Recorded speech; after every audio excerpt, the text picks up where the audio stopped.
I was in the shower, trying to loosen dried blood from my hair after Fiona's son accidentally hit me with a broomstick over the last slice of pizza.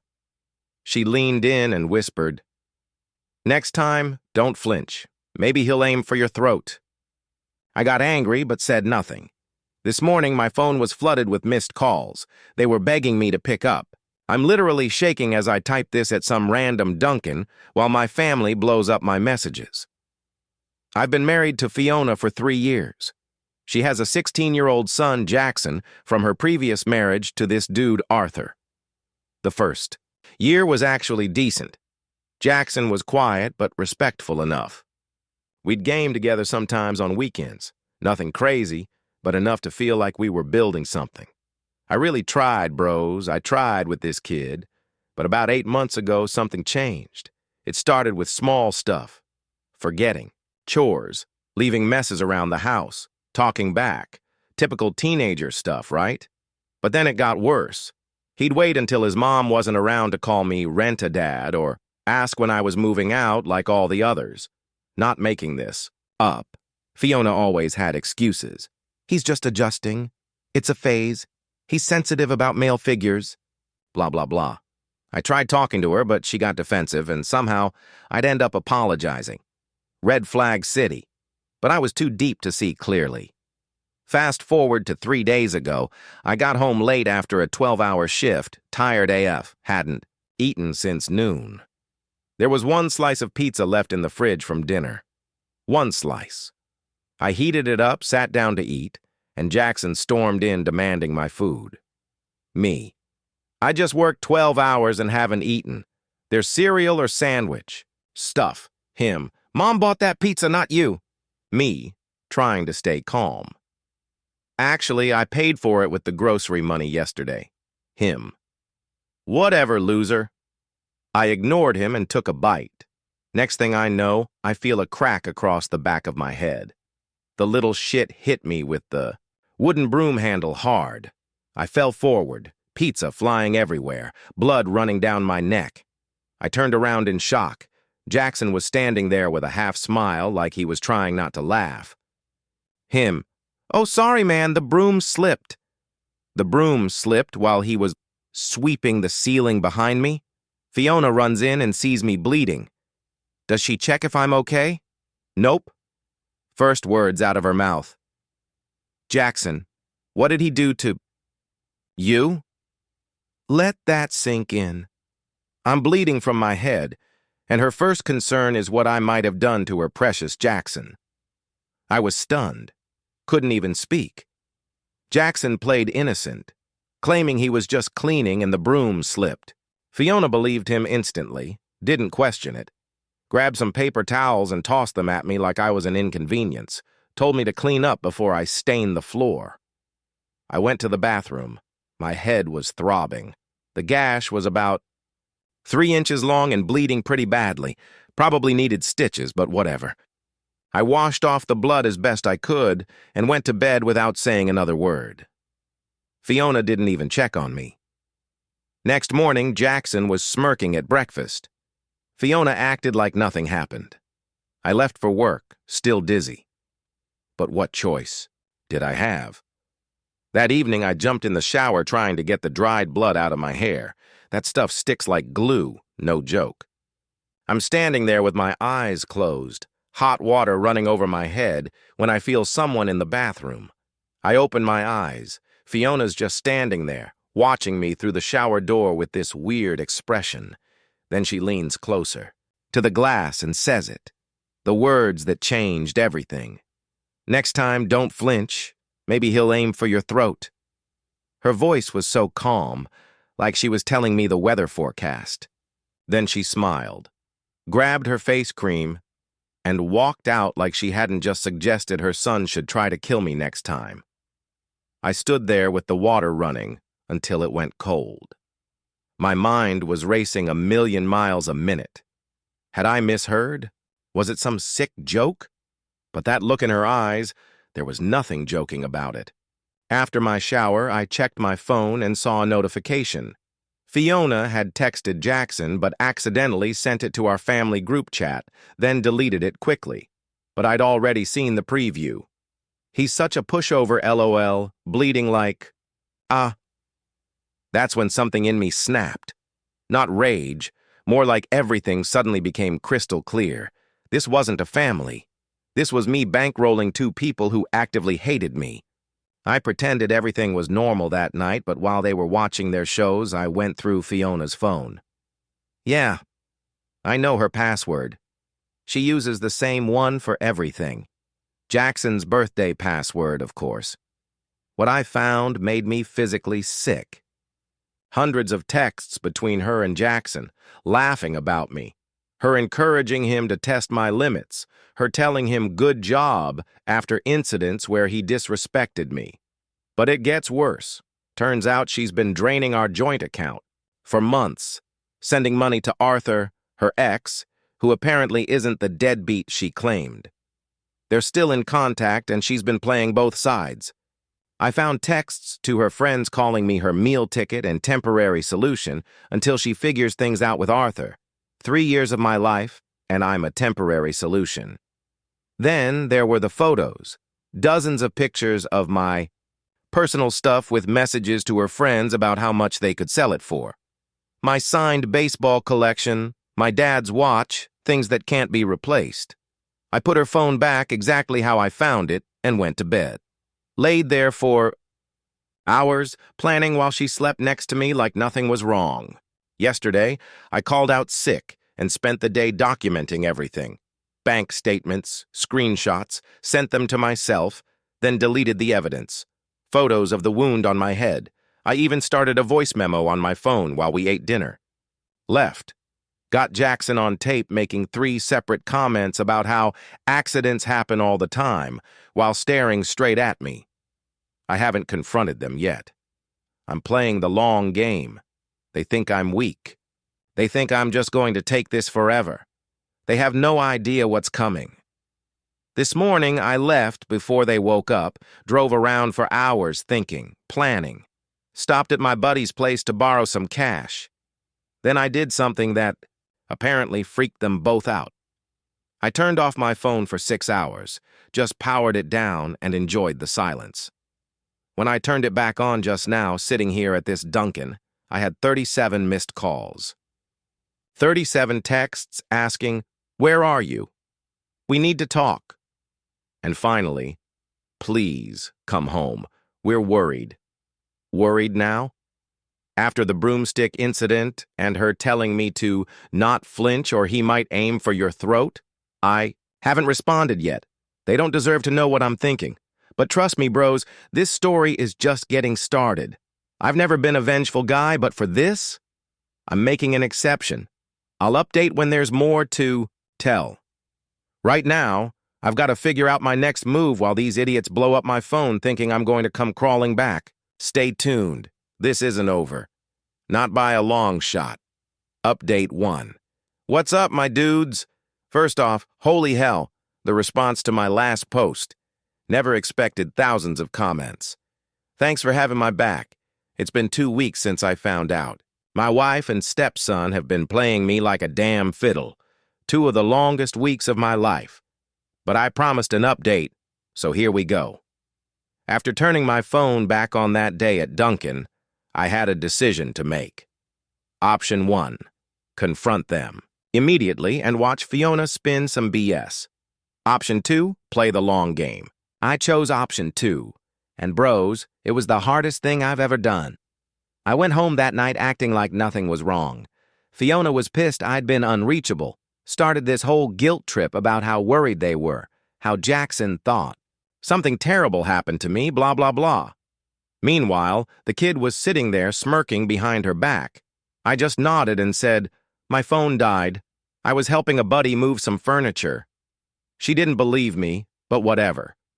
That night, while they were sleeping, I started what I call Operation Get Them Out. First priority, money. The next morning, I went to a completely different bank, opened a new account, changed my direct deposit info at work, told my supervisor I needed it done ASAP, and he didn't ask questions. Thanks, Mike. You're a real one. Next, I started going through our finances with a fine-tooth comb. What I found was so much worse than I thought. Not only had Fiona been siphoning money to Arthur, but she'd opened 3 credit cards in my name that I never knew about. 3. Not kidding. She'd been careful. Statements went to her email, minimum payments made on time so I wouldn't get collection calls. But she'd racked up over $8,000 buying designer clothes for her and Jackson, gaming stuff, a weekend trip I never knew about. My credit score was in the toilet, and I had no idea. I took screenshots of everything, downloaded statements, recorded dates, times, amounts, started a document listing every penny that disappeared from our joint account. Then I did something that changed everything. I found Arthur on social media. I wasn't planning to message him at first. Just wanted to see what this dude was like. But his profile had pictures of him coaching Jackson's old baseball team, posts about missing his son. Nothing like the deadbeat Fiona described. So I took a chance and messaged him, just said I needed to talk about Fiona and Jackson. He responded in like 2 minutes. Turns out Arthur's been fighting for more time with Jackson for years. Fiona's been telling the court Arthur doesn't pay child support. He does. I saw the receipts. And he's verbally abusive? He's not. Meanwhile, she's been telling Jackson his dad doesn't want to see him and poisoning the kid against his own father. Arthur sent me screenshots going back 3 years of him trying to arrange visits that Fiona blocked, birthday messages to Jackson that Fiona never delivered, court documents showing he's never missed a child support payment. My mind was blown. Bros, this woman is like some kind of evil genius, playing all of us against each other. But wait, it gets better. While digging through our home office, I found Fiona's old laptop. Password protected, but she uses the same password for everything. Jackson's birthday, remember? Jackpot. Hidden folder full of photos of her and Arthur from 6 months ago, while we were married. They weren't just friendly pics, either, if you catch my drift. So now I had proof of financial fraud, credit card theft, stealing from our joint account, cheating, lying about her ex to the courts, encouraging her son to physically harm me. But I still wasn't ready to pull the trigger. I needed more. I bought a small voice-activated recorder, $40 online, arrived next day. Hid it under the coffee table where Fiona and Jackson usually hang out when I'm not home. Left it running for 3 days.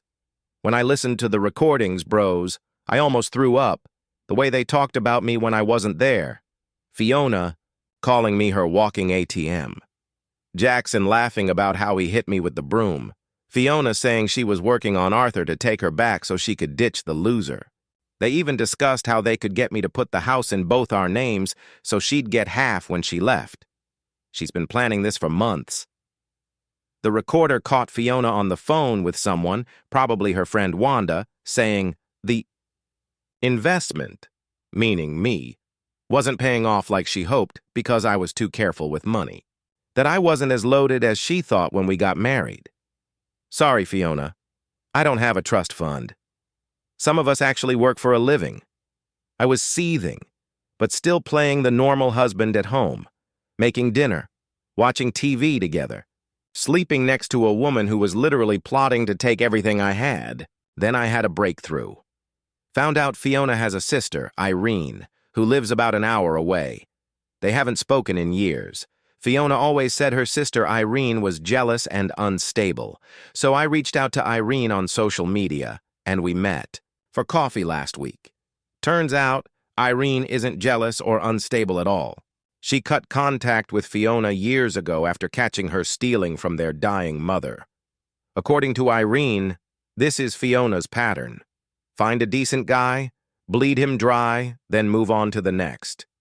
Irene had receipts too. Photos of jewelry that disappeared from their mom's house, screenshots of Fiona bragging to friends about her system for finding providers. She even warned me Fiona probably had an exit plan that would involve making me look abusive so she could get sympathy and money from her next target. The whole time I was gathering evidence, I kept acting normal at home. Those were the hardest 2 weeks of my life, pretending everything was fine while living with people who literally hate me. Eating dinner across from them, watching Jackson. smirk every time Fiona made some subtle dig at me. Then last Wednesday, my opportunity came. Fiona mentioned she was thinking about taking Jackson to visit her cousin for the weekend, a 3-hour drive. She asked if I'd be okay alone. Bras, I had to fight to keep from smiling. I acted reluctant at first, said I'd miss them, even offered to come along. She made up some excuse about her cousin's house being too small. I finally gave in and told them to go have fun. As soon as they left Friday afternoon, I put my plan into action. First, I withdrew my half of what was left in our joint account. Just my half. I'm not a thief like her. Then I called my buddies Dave and Marcus. They showed up with a truck, and we spent 8 hours moving all my stuff out. Furniture I brought in, electronics I paid for, my clothes, tools, everything that was mine. We moved it all to a small apartment I'd secretly rented last week. Not fancy, but it's mine, and she doesn't know where it is. I left all her stuff untouched. Left. Jackson's gaming setup and all his things. I'm not heartless. The kid's been manipulated by his mother his whole life. Before I left, I put 3 things on the kitchen table. A folder with copies, not originals, of all the evidence, bank statements, credit card statements with purchases I never made, screenshots of her texts about me, transcripts from the recordings, of them mocking me, printouts of her conversations with Arthur over the past year, including those photos from 6 months ago, a note that said, "I know everything, lawyer up, my key, on top." Then I walked out. They weren't due back until Sunday evening. I spent Saturday and Sunday setting up my new place, canceling joint accounts, and filing fraud alerts on the credit cards I never opened. Sunday at 7:43 p.m., my phone exploded. 28 missed calls in 30 minutes. Voicemails from Fiona screaming, then crying, then threatening, then begging. Texts from Jackson calling me every name in the book, then suddenly switching tone when he realized I had recordings of him admitting the broom wasn't an accident. More texts from Fiona switching between threats and pleading, saying we could work it out, that she never meant any of it, and that I misunderstood everything. When they got back Sunday night, the house was completely empty except for their stuff in that single envelope. No note saying where I went, no explanation beyond the evidence I left. That's when my phone started blowing up. It's been 2 days now. I haven't responded to a single message. My lawyer got one last week telling me not to engage at all. Everything goes through him now. Fiona's latest tactic is having her friends message me, saying I'm tearing apart a family and that Jackson is devastated. The same Jackson who hit me with a broom and laughed about it. This morning, I woke up in my new place. It's quiet, peaceful. For the first time in months, I didn't feel like I was walking on eggshells. This isn't over yet, bros. Part 3 is coming when the real fallout hits, because right now, Fiona thinks this is just about me leaving. She has no idea. What's coming next? Thanks for riding with me, my dudes. The storm is about to hit. Final update, 1 month later. Hey, my dudes, it's been a month since my last update, and holy crap, what a month it's been. I literally had to turn off notifications on my phone because this blew up way bigger than I expected. Thanks for all the support. Reading your comments kept me from second-guessing myself during some rough nights. So where to start?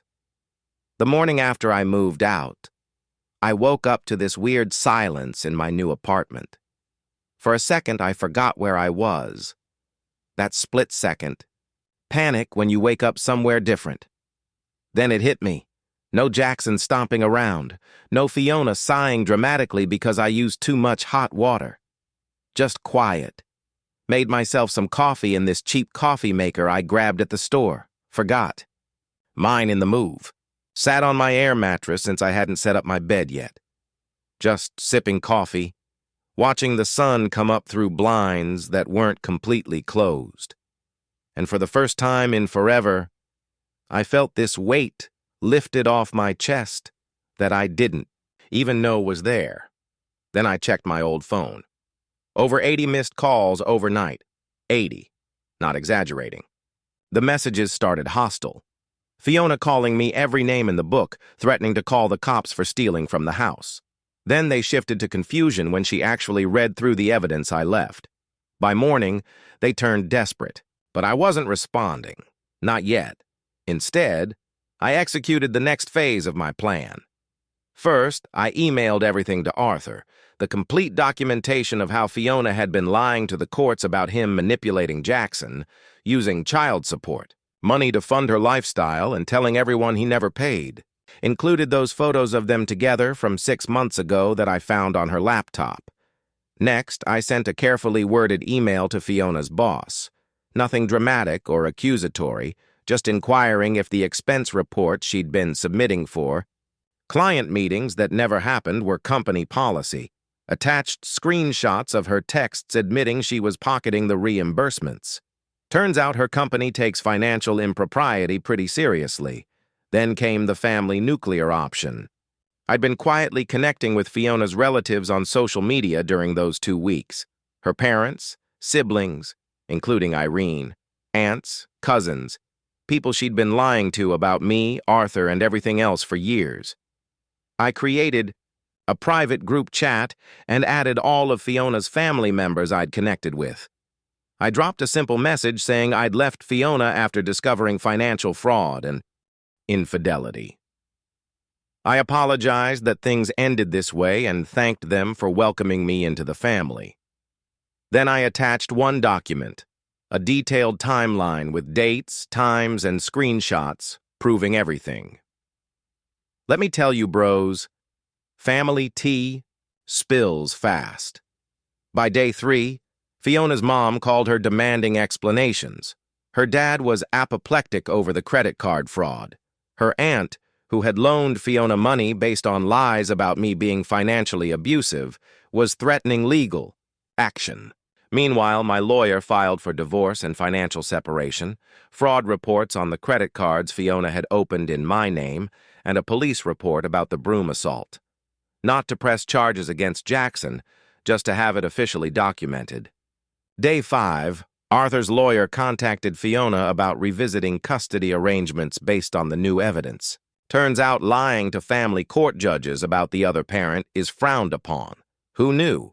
Day 7, Fiona got suspended from her job pending an investigation into financial irregularities. Day 10, I finally answered one of her calls. She was crying so hard I could barely understand her, begging me to call off the attacks from all sides, saying I'd ruined her life, that she was about to lose everything, job, custody, family support, the house she couldn't afford without my income. I let her talk herself out, didn't interrupt or gloat, just listened. When she finally ran out of steam, I said only one thing. Everything that's happening is the direct result of choices you made. Harsh? Maybe. But 3 years of manipulation, and a broomstick to the head buys you 0 sympathy from me. The next couple weeks were a blur. Lawyer meetings, paperwork, and blocking new numbers as Fiona kept trying to reach me from friends' phones after I blocked hers. Then something unexpected happened. I got a message request on Discord from an account I didn't recognize. It was Jackson. I almost deleted it without reading, but curiosity won. His message wasn't what I expected. No cursing, no threats. Just, I didn't know about the credit cards or the stuff with my dad. Can we talk? Against my better judgment, I agreed to meet him at a coffee shop near my new place. Public spot, daytime, no chance of ambush. When I got there, the kid looked different, smaller somehow. Shoulders hunched, dark circles under his eyes. He'd been sleeping on a friend's couch since the electricity got shut off at the house. Fiona hadn't paid the bill in 2 months, using the money for who knows what. We sat in awkward silence for a solid minute before he spoke. He said his mom had been feeding him lies about Arthur for years. After I left, Arthur reached out directly to him and showed him proof of all the times he'd tried to see Jackson. But Fiona blocked it. The kid was shell-shocked. His whole reality flipped upside down in a month. Finding out your mom's been lying about basically everything your entire life? That's rough at any age, but especially at 16. He admitted hitting me with the broom wasn't an accident. Said his mom had been encouraging him to test my boundaries for months. make me snap so she could paint me as the bad guy when she eventually left. The most surprising part? He actually apologized. Not some half-assed, sorry not sorry. A genuine admission that he'd been wrong. Said he'd been angry for so long he just aimed it wherever his mom pointed. I didn't forgive him on the spot. That's going to take time, if it ever happens.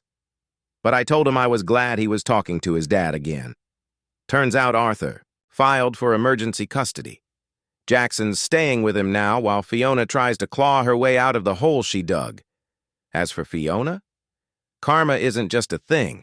It's a whole kennel. Her parents found out she'd been stealing from her grandmother's retirement fund. That was apparently the last straw. They cut her off completely. Her suspension turned into termination, with potential legal consequences after a deeper audit. The house is going into foreclosure. Surprise, surprise. She hadn't been making mortgage payments for months, just pocketing my contribution. She's been blowing up social media trying to paint herself as the victim, but the receipts I shared with her family have made the rounds. Nobody's buying her story anymore. Last I heard, she's staying with a friend and selling her designer bags online to make rent money. The same bags she bought with credit cards in my name. Ironic, huh? Yesterday I got served with divorce papers, not from my lawyer. Fiona found some budget attorney willing to take her case. The filing is laughable, asking for alimony, half of our assets, and claiming emotional distress. My lawyer says it'll be thrown out the minute the judge sees the evidence of fraud. So where am I now? Still in my small apartment, air mattress upgraded to a real bed. Got most of my stuff organized. Started therapy last week because 3 years of gaslighting really messes with your head. Dating? Nah, not ready for that minefield yet. Need to unfuck my own head first. The weirdest thing is how normal everything feels now. Making my own meals without someone criticizing. Watching whatever I want on TV. Not walking on eggshells in my own home. Ran into Jackson and Arthur at the store last week. Awkward as hell but civil. Kids staying in school and getting counseling. Arthur seems like a decent dude who got screwed over by the same woman who almost ruined me. Is this story over? Almost. Divorce should be final in a few months. Credit card fraud investigation is ongoing. I'm taking it day by day. But bros, let me tell you something I never expected to feel again. Peace. Just straight up boring, beautiful peace. No wife whispering threats while I wash blood out of my hair. No stepson waiting to accidentally hurt me again. No more being anyone's ATM or emotional punching bag. The other day I was driving home after grabbing food, and this song came on. The one Fiona used to love. A month ago, it would have sent me spiraling. But I just turned it up and kept driving.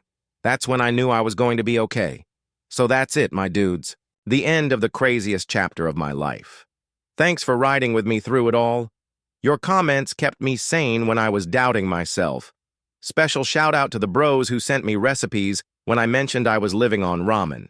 That chicken, with ranch powder? Actually fire, not gonna lie. If there's one thing I learned from all this, trust your gut. If something feels wrong, it probably is. Document everything. And when someone shows you who they really are, believe them the first time. Peace out, Reddit.